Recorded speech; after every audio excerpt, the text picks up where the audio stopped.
Hello दोस्तों, Jai Hind. This is Amita. Welcome to study with Anuraj. कैसे आप सभी? मस्त। चलिए स्टार्ट करें फिर। जो हमने कल एनसीईआरटी का सेकंड चैप्टर उठाया था और आधा ही किया था, उसे आज कंप्लीट कर लेते हैं। तो पहले हम देख लेते हैं हमने कहाँ तक इसे किया था। हमने आरंभिक मानव देख लिया था, आखिर वे इधर उधर क्यों घूमते थे, ये हमने कर लिया था। आरंभिक मानव के बारे में जानकारी कैसे मिलती है, ये भी हमने पढ़ लिया था। ठीक है, ये पिक्स देख लिए थे आपने, ये मैप भी देखा था।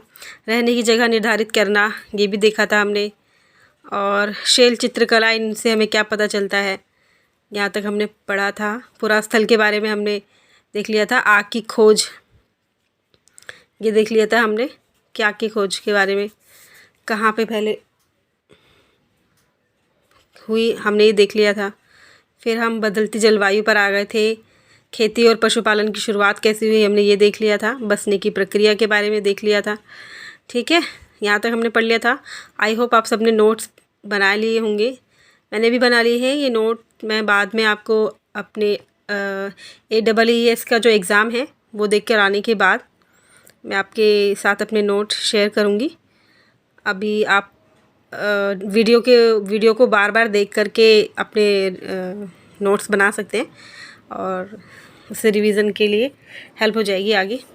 तो हम यहाँ पे पहुँच गए थे, एक नवीन जीवन शैली, है ना। तो यहाँ हम आ चुके थे, एक नवीन जीवन शैली की शुरुआत कैसे हुई। तो तुम किसी पौधे के बीज को बोकर देखो, तुम पाओगी कि इसे विकसित होने में बहुत कुछ वक्त लगता है। ठीक है, इसमें कुछ दिन, महीने या फिर साल तक लग सकता है। इसलिए जब लोग पौधे उगाने लगे तो उनकी देखभाल के लिए उन्हें एक ही जगह पर लंबे समय तक रहना पड़ा था। बीज बोने से लेकर फसलों के पकने तक, पौधों की सिंचाई करने, खरपतवार हटाने, जानवरों और चिड़ियों से उनकी सुरक्षा करने जैसे बहुत से काम शामिल थे।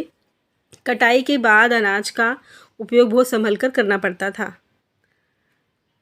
ठीक है, अनाज को भोजन और बीज दोनों ही रूपों में बचा कर रखना आवश्यक था, इसलिए लोगों को इसके भंडारण की बात सोचनी पड़ी। सही बात है, अनाज को और इनको बचा कर रखना आवश्यक था आगे के लिए, तो इसलिए भंडारण की क्या जो भंडारण की शुरुआत हुई होगी, भंडारण करने का जो सोचा होगा किसी ने, इसलिए सोचा होगा कि आगे के लिए इसको बचाया जा सके। फिर देखो, इलाकों में लोगों ने मिट्टी के बड़े बड़े बर्तन बनाए, टोकरियाँ बुनी या फिर ज़मीन में गड्ढा खोदा। क्या तुम्हें लगता है कि शिकारी या भोजन संग्रह करने वाले बर्तन बनाते और उनका प्रयोग करते होंगे? अपने जवाब का कारण बताओ। ठीक है, जानवर, चलते फिरते खाद्य भंडार थे जानवर बच्चे देते हैं जिससे उनकी संख्या बढ़ती है। अगर जानवरों की देखभाल की जाए तो उनकी संख्या तो बढ़ती ही है, साथ ही उनसे दूध भी प्राप्त हो सकता है। ठीक है, जो भोजन का एक अच्छा स्रोत है। यही नहीं, जानवरों से हमें मांस भी मिलता है। दूसरे शब्दों में पशुपालन भोजन के भंडारण का एक तरीका है। भोजन के अतिरिक्त जानवरों से और क्या क्या मिल सकता है, आपस में बात करके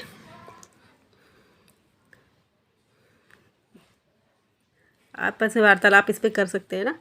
तो आओ आरंभिक कृषकों और पशुपालकों के बारे में पता करें कैसे थे वो। तो मानचित्र 2 ये हमने देख लिया था क्या? नहीं देखा था।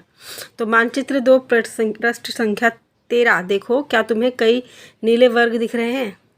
देख लेते हैं एक बारी मानचित्र 2। मैप 2 किधर है? गिरा। इसमें नीले जो ये हैं दिख रहे हैं ना आपको, कोलढिवा, चिरांद, ये सब नीले नीले कलर के जो ब्लॉक्स दिख रहे हैं। आगे इसके बारे में क्या है, देखते हैं।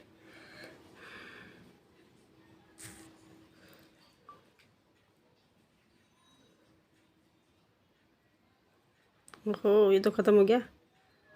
मानचित्र 2 पृष्ठ 13 यहाँ पे था।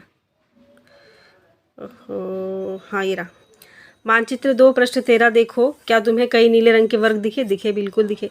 तो पता है इनमें से प्रत्येक बिंदु उस जगह को दर्शाता है जहाँ पुरातत्वविदों को शुरुआती कृषकों और पशुपालकों के होने के साक्ष्य मिले हैं। किस चीज़ों को दिखाता है वो? जहाँ पे जो हमारे पुरातत्वविद थे उनको शुरुआती कृषक और पशुपालकों के होने के साक्ष्य मिले हैं वहाँ से। तो ये पूरे महाद्वीप में पाए गए हैं। इनमें सबसे महत्वपूर्ण पश्चिमोत्तर क्षेत्र में आधुनिक कश्मीर में और पूर्वी तथा दक्षिण भारत में पाए गए हैं। सबसे मुख्य कहाँ पाए गए हैं? आधुनिक कश्मीर में, पूर्वी तथा दक्षिण भारत में पाए गए हैं। तो वास्तव में ये निर्दिष्ट स्थान कृषकों और पशुपालकों की बस्तियाँ थी या नहीं, इसे जांचने के लिए वैज्ञानिक खुदाई में मिले पौधों और पशुओं की हड्डियों के नमूनों का अध्ययन करते हैं। इनमें से सबसे रोचक जले हुए अनाज के दानों के अवशेष हैं। ऐसा लगता है कि ये गलती से या फिर जानबूझकर जलाए गए होंगे। वैज्ञानिक इन अनाज के दानों की पहचान कर सकते हैं। इस तरह हमें पता चलता है कि इस उपमहाद्वीप के विभिन्न भागों में बहुत सारी फसलें उगाई जाती रही होंगी। वैज्ञानिक विभिन्न जानवरों की हड्डियों की भी पहचान कर सकते हैं। स्थायी जीवन की ओर कैसे बढ़ा मानव, ये देख लेते हैं। तो पुरातत्वविदों को कुछ पुरास्थलों पर झोपड़ियों और घरों के निशान मिले हैं, जैसे कि बुर्ज होम, वर्तमान जो कश्मीर में है, कश्मीर में बुर्ज होम है, के लोग गड्ढे के नीचे घर बनाते थे। ये क्वेश्चन बनता है कि बुर्ज होम क्या है? तो बुर्ज होम क्या है, वर्तमान कहाँ है बुर्ज होम? वर्तमान कश्मीर में है। यहाँ के लोग गड्ढे के नीचे घर बनाते थे। क्वेश्चन में आता है ना, गड्ढे के नीचे घर कहाँ पे बनाया जाता था? तो बुर्ज होम में, जिसे हम क्या बोलते थे, जिसे वो इन्हें क्या बोला जाता है, गर्त आवास ना, गर्तवास कहा जाता है। इनमें उतरने के लिए सीढ़ियाँ होती थी।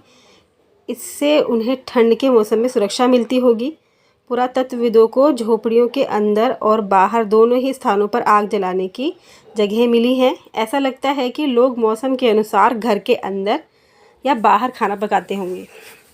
एक गर्तावास का चित्र बनाओ। बच्चों के साथ एक्टिविटी का है ये, तो बीच बीच में एक्टिविटी के पॉइंट्स दे रखे हैं ना। तो बहुत सारी जगहों से पत्थरों के औजार भी मिले हैं। इनमें से कई ऐसे हैं जो पूरा पाषाण युगीन उपकरणों से भिन्न है, इसलिए उन्हें नवपाषाण युग का माना गया है। ठीक है, इनमें वे औजार भी हैं जिनकी धार को और अधिक पैना करने के लिए उन पर पॉलिश चढ़ाई जाती थी।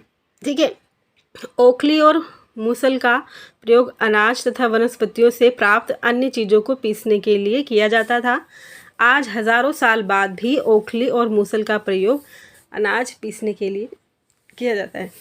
इसी तरह प्राचीन प्रस्तर युगीन औजारों का निर्माण और प्रयोग लगातार होता रहा होगा।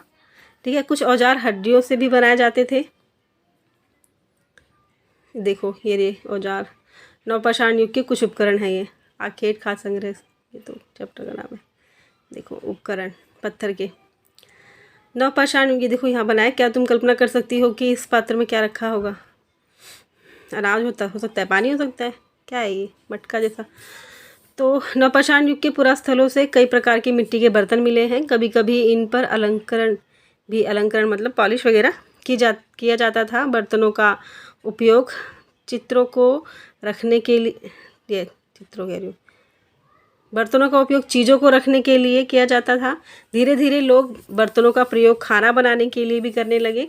चावल, गेहूं तथा दलहन जैसे अनाज अब आहार का महत्वपूर्ण हिस्सा बन गए थे। इसके साथ साथ अब लोग कपड़े भी बुनने लगे थे। इसके लिए कपास जैसे आवश्यक पौधे उगाए जा सकते थे।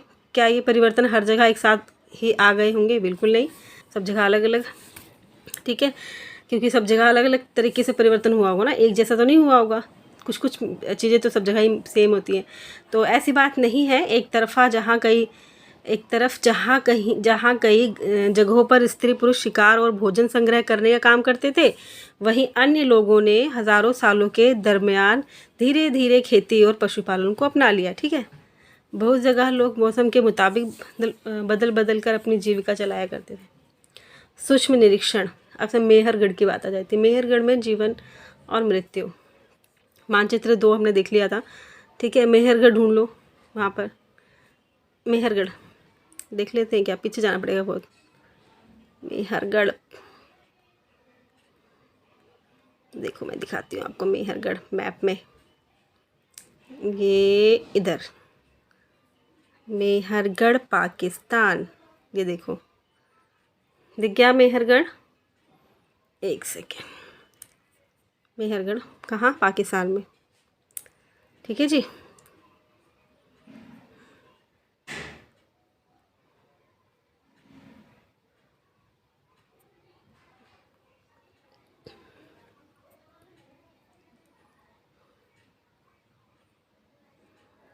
किधर गया? सूक्ष्म निरीक्षण देख रहे थे ना, मेहरगढ़ में जीवन और मृत्यु कैसी थी, ये देखना है हमें। मानचित्र 2 में हमने मेहरगढ़ देख लिया, कहाँ है? पाकिस्तान में है। तो ये ईरान जाने वाले सबसे महत्वपूर्ण रास्ते, कहाँ पर पड़ता है? ईरान जाने वाले सबसे महत्वपूर्ण रास्ता है बोलन दर्रे के पास एक हरा भरा समतल स्थान है। कहाँ पर है? बोलन दर्रे के पास। मेहरगढ़ संभवतः वह स्थान है जहाँ के स्त्री पुरुषों ने इस इलाके में सबसे पहले जो गेहूँ उगाना और भेड़ बकरी पालना सीखा था। कहाँ पे सीखा था भेड़ बकरी पालना, जो गेहूँ उगाना? तो मेहरगढ़ में सीखा था। ठीक है। यहाँ विभिन्न प्रकार के जानवरों की हड्डियाँ मिली। इनमें हिरन तथा सूअर जैसे जंगली जानवरों तथा भेड़ और बकरियों की हड्डियाँ हैं। ठीक है। मेहरगढ़ में इसके अलावा चौकोर तथा आयताकार घरों के अवशेष भी मिले हैं। मेहरगढ़ में क्या क्या मिला है ये देखना बहुत ज़रूरी, क्योंकि स्टेटमेंट में आ जाते हैं क्वेश्चन ये। तो मेहरगढ़ में इसके अलावा चौकोर और आयताकार घरों के अवशेष भी मिले हैं। ठीक है। प्रत्येक घर में 4 और उससे ज़्यादा कमरे हैं, जिनमें से कुछ संभवतः भंडारण के काम आते होंगे। मृत्यु के बाद सामान्यतः मृतक के सगे संबंधी उसके प्रति सम्मान जताते हैं। लोगों की आस्था है कि मृत्यु के बाद भी जीवन होता है, इसलिए कब्रों में मृतकों के साथ कुछ सामान भी रखे जाते थे। मेहरगढ़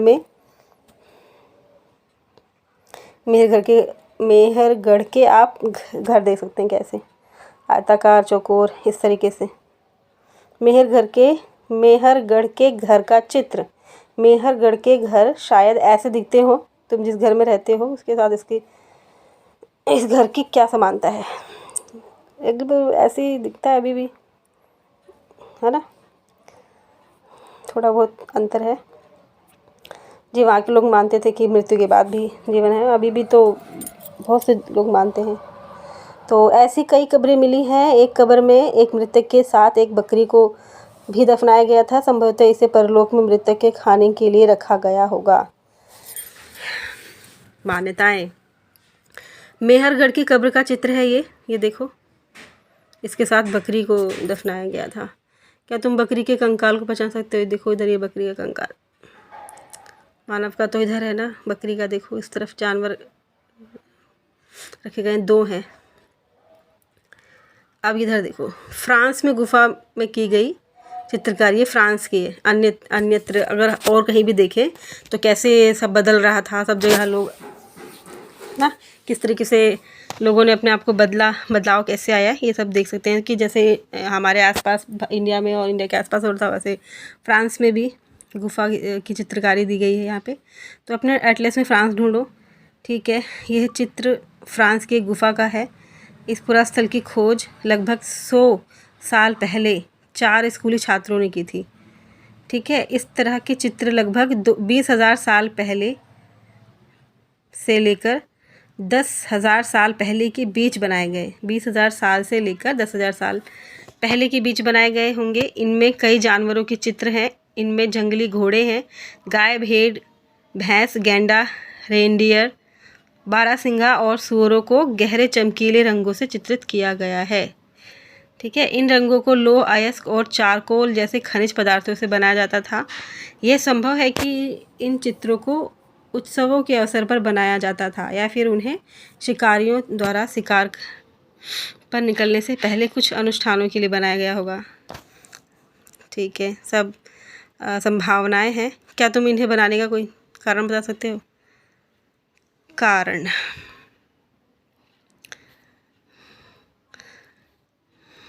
देखिए, एक नवपाषाणिक पुरास्थल। एटलस में तुर्की ढूंढो। नवपाषाण युग के सबसे प्रसिद्ध पुरास्थलों में एक चताल युग तुर्की में है। यहाँ दूर दराज स्थानों से कई चीज़ें लाई जाती थी। देखो यहीं से पूछ लेते हैं, और हमें लगता है कहीं बाहर से ही पूछा है, पर यह NCERT से ही आता है सब कुछ। युग के बारे में बताया गया है यहाँ पे। तुर्की में है जो दूर दराज स्थानों से कई चीज़ें लाई जाती थी और इनका उपयोग किया जाता था। जैसे सीरिया से लाया गया चकमक पत्थर, लाल सागर की कोड़ियाँ तथा भूमध्य सागर की सीपियाँ। ध्यान रहे कि उस समय तक पहिए वाले वाहन का विकास नहीं हुआ था। लोग सामान खुद या जानवरों की पीठ पर लाद कर ले जाया करते थे। बिल्कुल, यहाँ ये हमारा सेकंड चैप्टर भी होता है ख़त्म। ये कुछ उपयोगी शब्द हैं, देख लेते हैं। आखेटक, खाद संग्राहक, पुरास्थल, उद्योग स्थल, आवासीय स्थल, पुरापाषाण, मध्यपाषाण, लघुपाषाण, कृषक, पशुपालक, नवपाषाण युग, ये सब वर्ड्स हैं।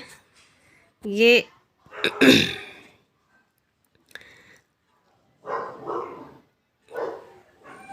क्वेश्चन है एनसीईआरटी में जो दी गई है। यहाँ पे कुछ तिथियाँ दी गई हैं जो इम्पोर्टेंट हैं। मध्यपाषाण युग की तिथि क्या दे रखी है? 12,000 से लेके 10,000 साल पहले। और बसने की प्रक्रिया का प्रारंभ लगभग 12,000 साल पहले। और नवपाषाण युग का आरंभ 10,000 साल पहले। मेहरगढ़ में बस्ती का आरंभ 8,000 साल पहले। ये कुछ तिथियाँ हैं जो एनसीईआरटी में दी गई हैं। आई होप आपको वीडियो अच्छी लगी हो। अगर अच्छी लगी है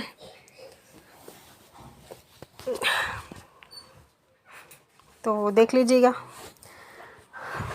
बाकी आप खुद समझदार हैं। आप अपनी नोट्स साथ साथ इसके प्रिपेयर करिए। और एनसीईआरटी की जिसको ज़रूरत है, जो नहीं खरीद सकते हैं बुक्स, उनको वीडियो शेयर करिए।